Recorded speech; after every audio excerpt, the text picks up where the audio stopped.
Shalom, seluruh jemaat Tuhan yang ada di Kota Bandung, Indonesia, dan di bangsa-bangsa. Pagi ini saya Pendeta Timotius Chandra akan bersama dengan saudara dan saya percaya Roh Kudus ada di tengah-tengah kita akan memberkati pelayanan kita. Sebelum saya memulai semuanya dalam ibadah online, mari kita memulainya di dalam doa. Bapa di surga, terima kasih untuk pagi ini. Engkau temukan kami bersama-sama di dalam keantusiasan untuk menyambut firman-Mu. Berkati pelayanan kami, pelayanan firman-Mu, termasuk hamba-Mu dan seluruh jemaat diberkati lewat pemberitaan firman-Mu. Terima kasih di dalam nama Tuhan Yesus Kristus yang menjadi Tuhan dan Juru Selamat kami sudah berdoa dan menyerahkan pemberitaan firman. Amin. Sekali lagi shalom, pagi ini saya akan menyampaikan firman Tuhan yang berjudul, yang bertemakan kuasa Roh Kudus.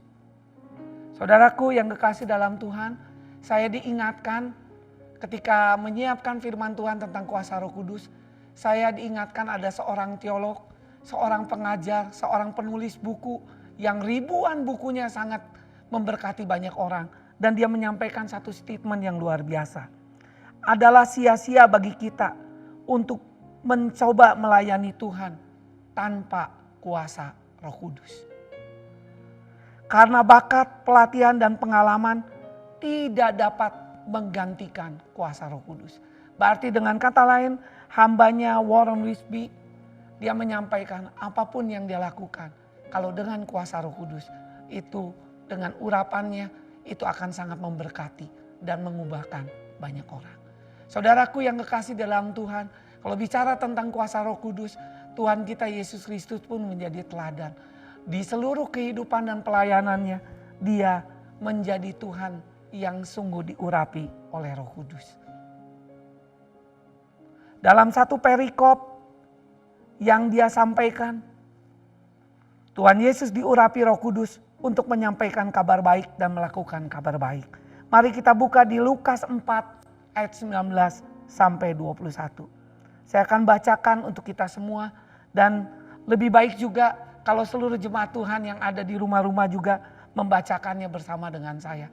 Lukas 4 ayat 19 sampai 21. Roh Tuhan ada padaku, oleh sebab Ia telah mengurapi aku untuk menyampaikan kabar baik kepada orang-orang miskin.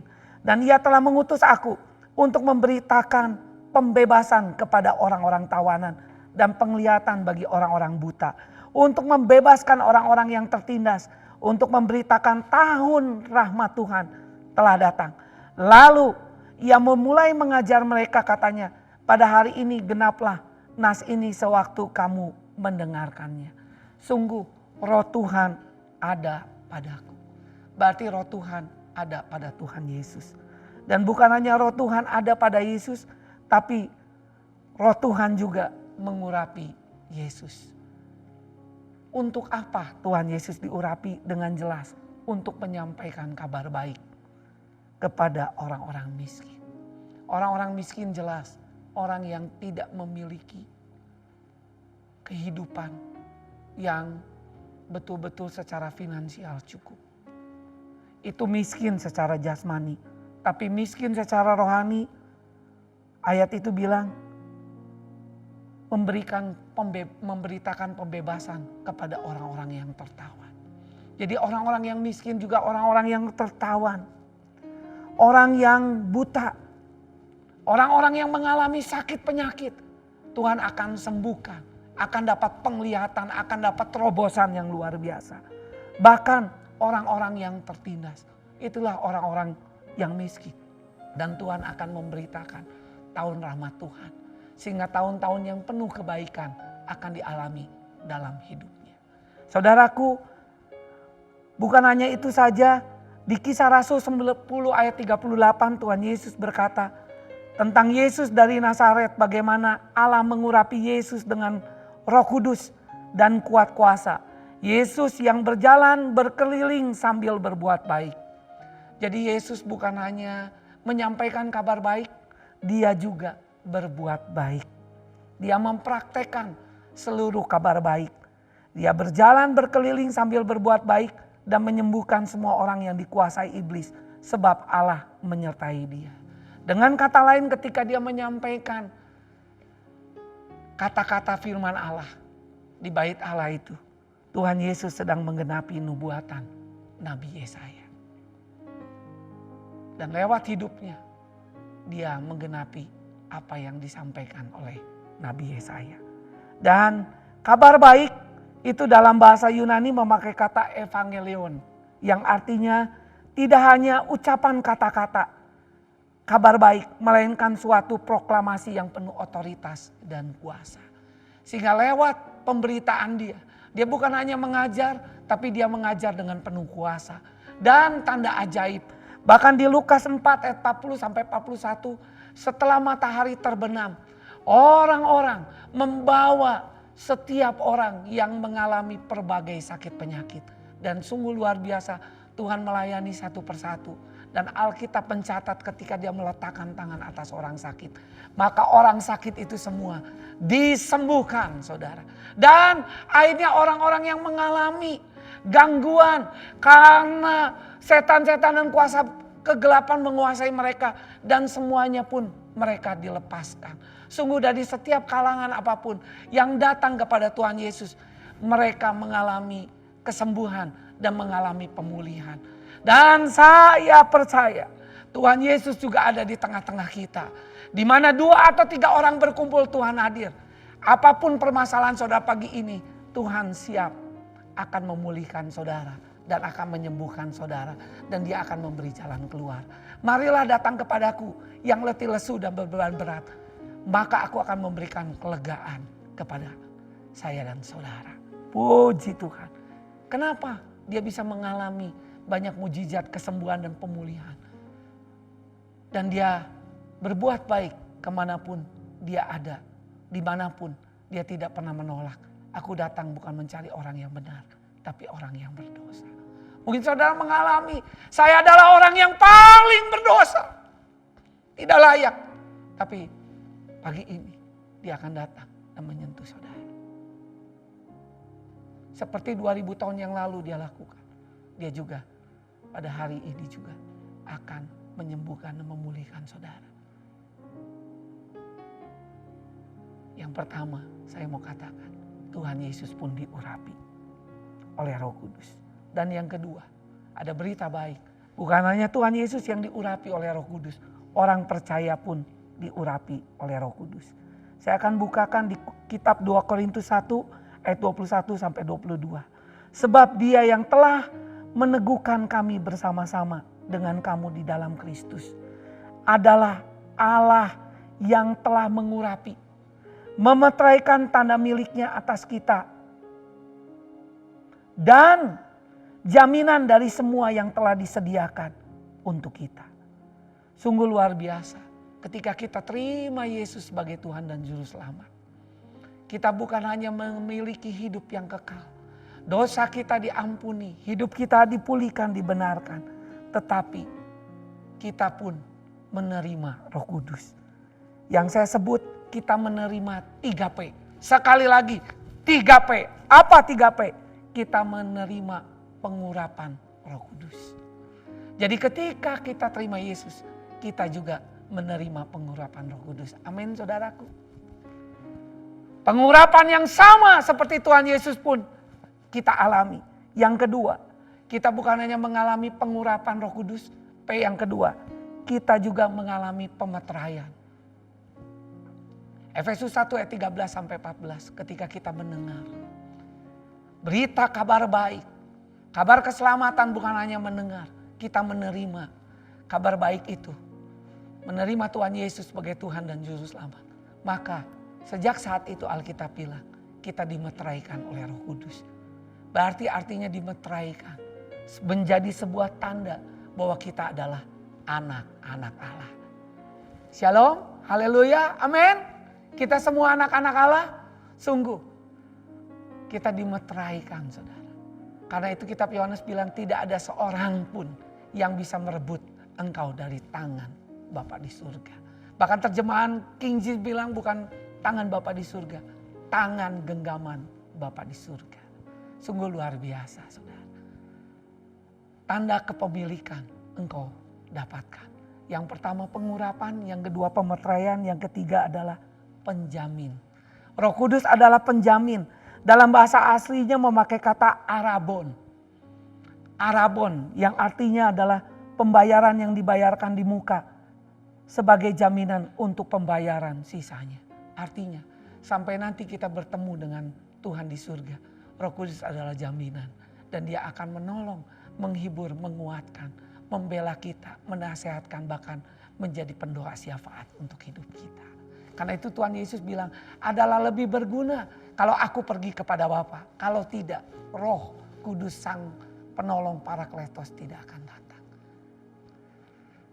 Adalah lebih berguna. Kalau Yesus ada di satu kota, dia terbatas, ada di sana. Tapi kalau kita punya Roh Kudus, dia tidak terbatas, dia ada di mana-mana. Sama seperti lagu sekolah minggu yang saya diingatkan, di seluruh dunia Roh Allah bekerja. Di hari yang sama, di waktu yang sama, saya percaya di seluruh dunia sedang terjadi ibadah yang diberkati Tuhan.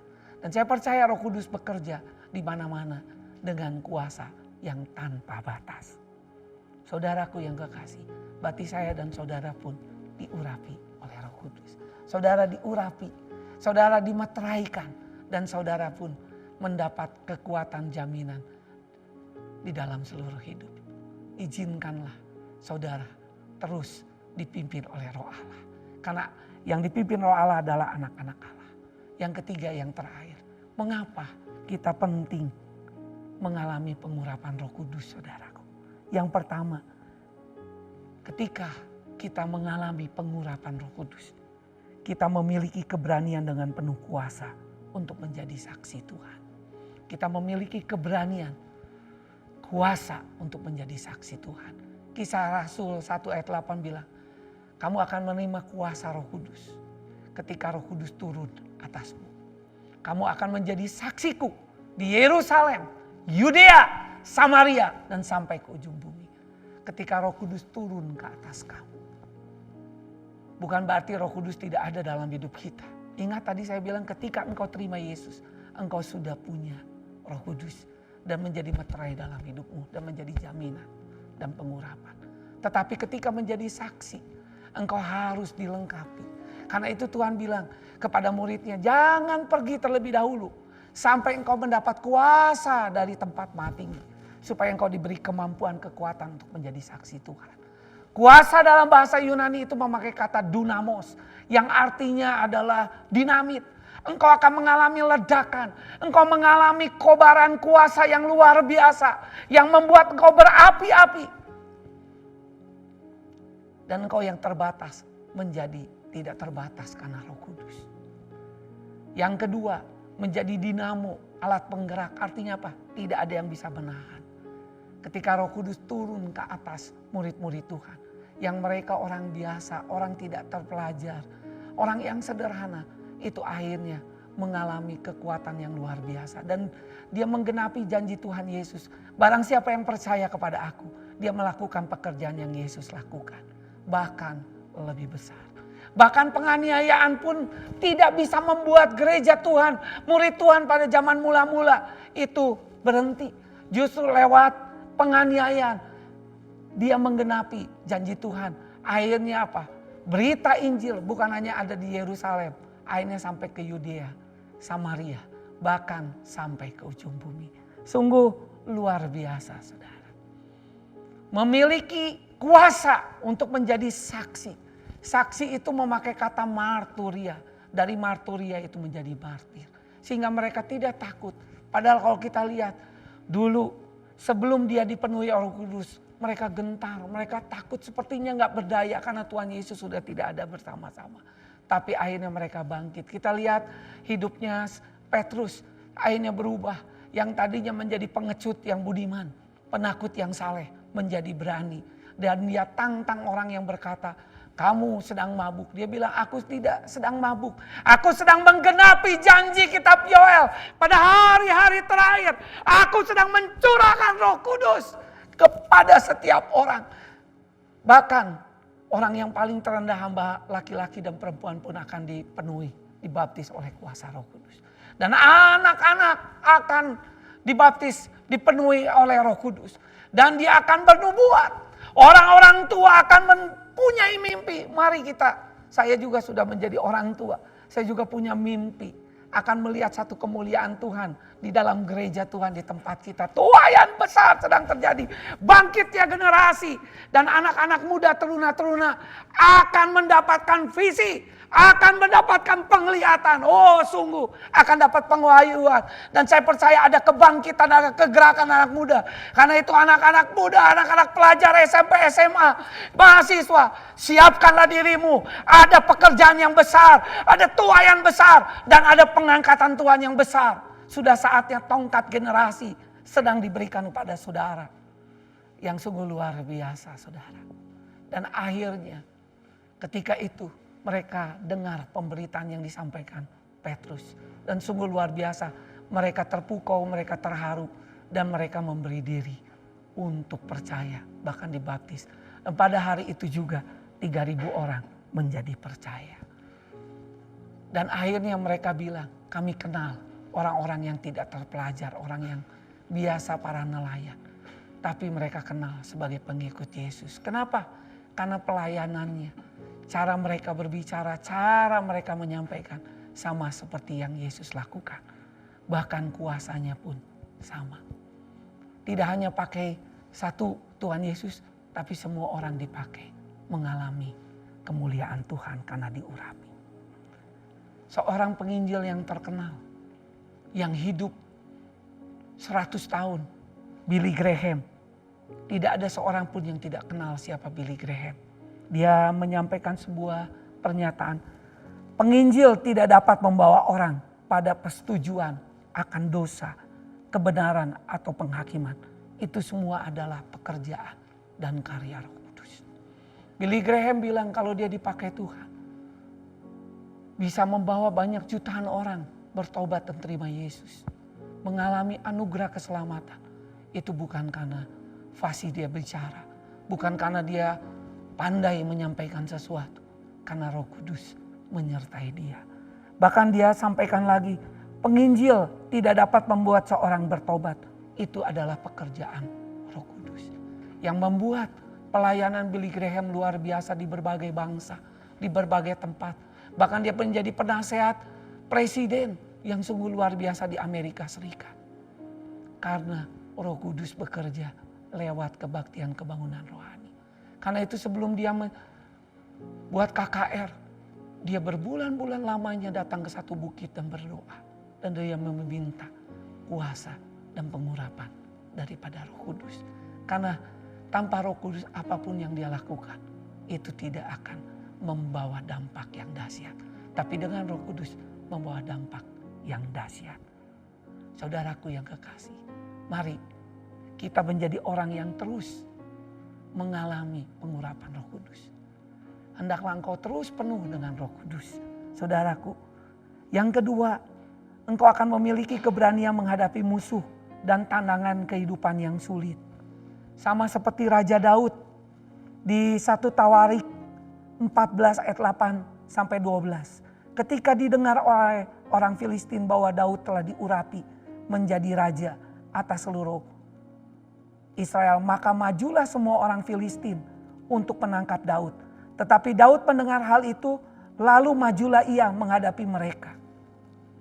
Jadi saudaraku, orang yang diurapi Roh Kudus bukan berarti tanpa tantangan. Raja Daud pun setelah diurapi menjadi raja atas Israel. Dia pun mengalami tantangan, saudara. Tapi ketika orang Filistin semuanya ingin menangkap dia, ingin menghancurkan dia. Tapi itu tidak membuat dia kecut. Tetapi akhirnya membuat dia maju menghadapinya. Tapi dia bukan hanya maju begitu saja. Tetapi firman Allah bilang, lalu majulah Raja Daud menghadapi mereka. Ketika orang Filistin itu datang dan mengadakan penyerbuan di lembah Refaim. Bertanyalah Daud kepada Allah, apakah aku harus maju melawan orang Filistin ini dan akan kau serahkan mereka ke dalam tanganku? Dia bukan hanya maju, dia bertanya dan mencari wajah Tuhan. Karena dia tahu keberhasilan itu semata-mata karena Tuhan. Dan kemudian Tuhan menjawab, hai Raja Daud, majulah, aku akan menyerahkan mereka, para Filistin, ke dalam tanganmu. Lalu majulah Raja Daud ke Baal Perazim. Dan Daud memukul mereka kalah di sana. Berkatalah Daud, Allah telah menerobos musuhku dengan perantaraanku seperti air. Menerobos. Sebab itu orang menamakan tempat itu Baal Perazim. Orang Filistin itu meninggalkan para allahnya di sana. Lalu orang Israel membakar habis atas perintah Daud. Saudaraku yang kekasih di dalam Tuhan. Daud memiliki pengurapan Roh Kudus. Dia memiliki keintiman bersekutu dengan Tuhan. Dan akhirnya dia maju. Dan dia mendapat pernyataan daripada Tuhan untuk maju. Dan akhirnya dia melihat kemenangan. Dan dia lihat seperti Allah menerobos seperti air. Dan saya percaya apapun saudara pergumulannya hari ini. Saya nggak tahu. Zaman situasi bisa berbeda. Tapi kita punya Roh Kudus yang tidak pernah berubah. Dulu, sekarang, sampai selama-lamanya. Dia akan menerobos, memberi kekuatan, memberi hikmat, kemampuan untuk saudara mengatasi akibat dampak dari COVID-19. Bangunlah hubungan yang intim dengan Tuhan. Berarti pengurapan Roh Kudus membuat kita berani untuk menjadi saksi Tuhan yang penuh kuasa.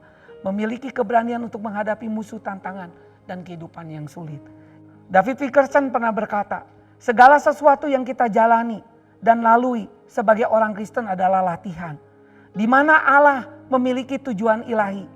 Dia tidak menyelamatkan kita agar bisa meluncur ke surga dengan kapal mewah. Saudaraku, hidup mengikut Tuhan bukan berarti tanpa tantangan. Kita pun dikaruniakan bukan hanya dapat keselamatan tapi penderitaan, kesulitan. Tapi ingat, pencobaan yang kita alami adalah pencobaan yang biasa. Tidak melampaui kekuatan pada kekuatanmu. Maka Tuhan akan memberikan jalan keluar sehingga kamu dapat menanggungnya. Sungguh luar biasa. Nah, kita sedang dibentuk, dibawa oleh Tuhan. Mengalami latihan. Dan dia menyelamatkan dan mempersiapkan kita untuk berguna dalam kerajaannya. Saat kita dilahirkan kembali, Tuhan mendaftarkan kita di sekolah penderitaan. Setiap penderitaan pencobaan adalah pelajaran dalam kurikulumnya. Itu yang disampaikan David Wilkerson. Saudaraku, jangan takut lewat tantangan yang sedang terjadi hari ini. Saya ingin menyampaikan, Tuhan beserta saudara. Tuhan menyertai saudara. Justru lewat ini Tuhan ingin angkat saudara. Next level. Kita Wahyu bilang, engkau keluar dari kesusahan yang besar. Bahkan kita akan menjadi jemaat Philadelphia kalau kita menang. Kita akan diangkat menjadi soko guru, saudara. Tahu soko guru? Pemimpin para guru. Pengusaha akan menjadi pemimpin para pengusaha. Saudara, di gunung apapun saudara akan jadi pemimpin, menjadi soko guru. Menjadi teladan. Bukankah itu janji Tuhan sedang digenapi? Pada hari-hari terakhir, Tuhan akan membawa gunung Tuhan, kemuliaan Tuhan. Melewati puncak gunung yang lain. Amin, saudara. Dan ke sana orang belajar. Saatnya seluruh jemaat Tuhan yang ada, yang mendengarkan ini, engkau dibangkit menjadi soko guru. Karena itu, jadilah engkau pemenang-pemenang Allah. Dan jangan takut menghadapi apapun. Yang ketiga, memiliki kepekaan untuk mendengar Roh Kudus. Ketika orang Filistin menyerbu sekali lagi di lembah Refaim, maka bertanyalah Daud kepada Allah. Lalu Allah menjawab, janganlah maju di belakang mereka, tetapi buatlah gerakan, lingkaran terhadap mereka, sehingga engkau dapat menyerang mereka dari jurusan pohon-pohon kertau. Dan bila engkau mendengar bunyi derap langkah di puncak pohon-pohon kertau itu, maka haruslah engkau keluar bertempur, sebab Allah telah keluar berperang di depanmu untuk memukul kalah tentara orang Filistin. Dan Daud berbuat seperti yang diperintahkan Allah kepadanya. Maka mereka memukul kalah tentara orang Filistin, mulai dari Gibeon sampai Geser. Lalu termasyurlah nama Daud di segala negeri. Dan Tuhan mendatangkan rasa takut kepadanya atas segala bangsa. Situasi boleh berbeda. Dan Tuhan juga Tuhan yang punya segala jutaan cara untuk menolong kita, saudara. Seperti Daud, tapi punyakah hubungan yang intim dengan Tuhan? Dan dia bertanya, Tuhan gimana? Pengalaman yang dulu bukan menjadi pengalaman yang sama hari ini. Karena dia baru setiap pagi, baru setiap hari. Izinkan persekutuan yang intim dengan dia. Daniel 11 ayat 32b bilang, umat yang mengenal Allahnya. Umat yang mengenal Allahnya. Mari jangan hanya tahu Tuhan. Makin kenal makin dalam. Makin jatuh cinta makin dalam. Umat yang mengenal Allahnya. Kalau kenal Allah dengan baik, maka engkau akan tetap kuat dan akan bertindak. Saatnya gereja Tuhan mengalami kemuliaan yang luar biasa. Amin saudara. Dan terakhir, engkau akan memiliki kekuatan dan kemampuan hidup seperti Yesus dan mengalami kepenuhan Yesus Kristus. Saudaraku, John Owen, seorang hamba Tuhan yang terkemuka hari ini. Seorang yang diurapi, pengajar, penulis buku yang sangat sederhana tapi memberkati banyak orang. Dia berkata, orang yang berusaha menekan dosa tanpa bantuan Roh Kudus, sia-sialah semua yang dia lakukan. Jerih lelahnya pun sia-sia. Mereka tidak akan mengalami jadi pemenang. Dia bertempur, akan membayar mahal tanpa mengalami suatu perdamaian dan pemulihan. Serta menjadi budak dosa seumur hidup. Saudaraku, apapun saudara lewat John Owen, dia juga punya pengalaman ketika hidupnya tidak benar. Tapi ketika dia bertemu Yesus, dia tidak hanya bertemu Yesus, dia mulai bergaul dengan Roh Kudus. Dia izinkan dia mengalami bagaimana kelepasan, kebebasan dan kemerdekaan. Karena itu pengajaran dia sangat kuat. Anugerah Tuhan cukup bagi hidup kita. Siapapun latar belakang saudara hari ini, datanglah pada Roh Kudus. Engkau akan dibaharui hidupmu. Dan bukan hanya diperbaharui, mengalami kepenuhan Allah. Dan saya tutup dengan ayat yang terakhir 2 Korintus 3 ayat 17 dan 18. Sebab Tuhan adalah roh. Di mana ada roh Allah, di situ ada kemerdekaan. Siapapun saudara. Yesus datang, diurapi untuk menyampaikan kabar baik pada orang miskin dan orang tertawan akan mengalami pembebasan. Saya percaya saudara pun yang ada hari ini akan mengalami kebebasan apapun yang terjadi dalam hidup saudara. Izinkan roh Allah. Di mana ada roh Allah, di situ ada kemerdekaan. Dan kita semua mencerminkan kemuliaan Tuhan dengan muka yang tidak terselubung. Ketika Roh Kudus mencelikan kita lewat kebenaran firman Tuhan, kita tidak lagi menjadi sesuatu ada menghalangi kita. Maka mata kita terbuka dan kita melihat. Dan karena kemuliaan itu datangnya dari Tuhan yang adalah roh, maka kita diubah menjadi serupa dengan gambarannya dalam kemuliaan yang semakin besar. Akhirnya hidup kita bukan hanya semakin baik, tapi semakin serupa dengan Kristus. Pola pikir kita, sikap hidup kita. Dan kita mengalami bahwa Tuhan itu Tuhan yang hidup, Tuhan yang ajaib. Bukan hanya mengalami dari kata orang, tapi kita mengalami betul. Dia Tuhan yang ajaib dan menjadi tanda ajaib dalam hidup kita. Bahkan dibawa dari satu kemuliaan kepada kemuliaan yang besar. Kalau terjemahan bahasa Inggris dari glory to glory. Mengalami dari satu kemuliaan ke dalam kemuliaan yang lebih besar. Amin saudaraku. Amin. Dan yang terakhir, aku berdoa supaya kamu bersama-sama dengan segala orang kudus dapat memahami betapa lebarnya dan panjangnya dan tingginya dan dalamnya kasih Kristus. Dan dapat mengenal kasih itu. Sekalipun yang melampaui segala pengetahuan, aku berdoa supaya kamu dipenuhi di dalam seluruh kepenuhan Allah. Bagi Dialah yang dapat melakukan jauh lebih banyak daripada yang kita doakan dan pikirkan. Seperti yang ternyata dari kuasa yang bekerja di dalam kita. Roh Kudus memampukan kita, bukan kita semakin serupa dengan Kristus, tapi kita mengalami kepenuhan Kristus. Saudaraku yang kekasih, hari ini Tuhan sedang mencurahkan kepenuhannya. Izinkan saya ingin bersaksi saudara. Sebagai penutup. Tahun 2007. Saya hadir di sebuah camp. Sukses Sejati. Kingdom Business Community di sebuah kota. Ketika itu saya sedang mengalami kejenuhan. Di dalam panggilan hidup saya sebagai seorang pendidik. Kelihatannya saya mau mengakhiri panggilan saya. Dan ketika itu saya bersyukur satu malam. Saya ditantang oleh seorang hamba Tuhan dari marketplace untuk membuat sebuah dream book, sebuah mimpi dan tulisan. Dan malam itu dia katakan di tengah hadirat Tuhan, mari tulislah mimpi itu yang Tuhan sampaikan. Dan saya ingat 5 mimpi itu. Yang mimpi yang pertama, Tuhan kasih tahu kamu akan punya rumah. Saya sudah menikah waktu itu, dari 2001 saya belum punya rumah saudara. Katanya yang belum punya rumah itu suaminya belum sukses sejati, saudara. Jadi saya berdoa, Tuhan, saya tulis saya akan punya rumah. Yang kedua, saya mau Tuhan, kalau Tuhan mau untuk jadi pemimpin di marketplace. Bukan hanya pemimpin pelajar, pemimpin marketplace. Yang kedua, Tuhan taruhkan saya untuk jadi kepala sekolah, menjadi agen of change. Bukan hanya pelayan di gereja. Yang keempat, Tuhan rindu lewat hidup saya akan pergi ke berbagai kota, membawa kegerakan anak muda. Yang kelima, Tuhan ingin lewat hidup saya membangun sekolah demi sekolah di berbagai tempat di Indonesia.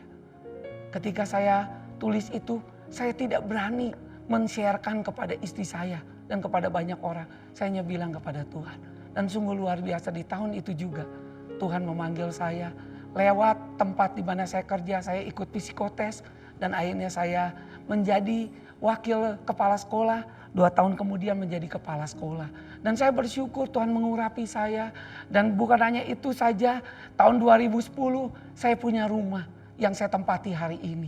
Dan yang luar biasa, Tuhan gak cukup hanya saya berhenti sampai di situ. Tahun 2016 saya akhirnya dibawa Tuhan untuk masuk musim yang baru, mengakhiri tempat kerja saya. Dan hari ini saya melihat bagaimana lewat hidup saya Tuhan memberkati.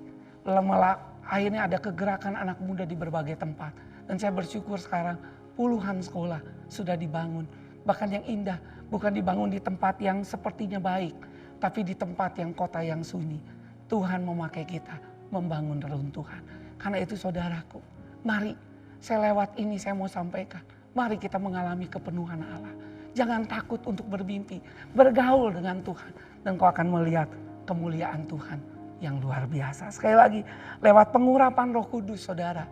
Saudaraku yang kekasih, engkau memiliki keberanian untuk memiliki kuasa. Yang kedua, saudara memiliki keberanian untuk menghadapi situasi apapun dan engkau tidak takut. Yang ketiga, engkau memiliki kepekaan sehingga engkau tahu apa yang maksud Tuhan di dalam hidup kita. Sehingga tidak takut menghadapi musim yang baru. Dan yang keempat, engkau akan terus diperbarui hidupmu tiap hari. Engkau mengalami pembaruan, bukan hanya engkau mengalami pemulihan, tapi lewat saudara-saudara membawa kemuliaan, pemulihan dan mengalami kemuliaan dan mengalami kepenuhan Allah yang luar biasa. Saya tidak tahu pagi ini jemaat Tuhan sedang mengalami apa, tapi izinkan Roh Kudus bekerja atas hidup saudara. Ku buka hati untuk jamahanmu, berserah penuh di hadiratmu. Kau ambil alih seluruh hidupku, di altarmu menyembahmu. Izinkan, buka hati, datang pada Dia. Yang belum terima Yesus, selama ini menentang Yesus dan mencari kebenaran, saya ingin berdoa untuk engkau. Hari ini buka hatimu. Yang kedua, yang sedang mengalami pergumulan, saatnya biarlah Roh Kudus mengambil alih seluruh hidup saudara. Ganti yang bukan dari konsep Roh Kudus. Karena apa yang dibangun daging adalah daging, tapi apa yang dibangun roh adalah kehidupan. Izinkan. Mungkin logikamu terbatas. Mungkin segala sesuatu yang kau miliki terbatas. Bilang, Roh Kudus, aku butuh Engkau. Lewat dunia perniagaanku, lewat pekerjaan, lewat keluargaku.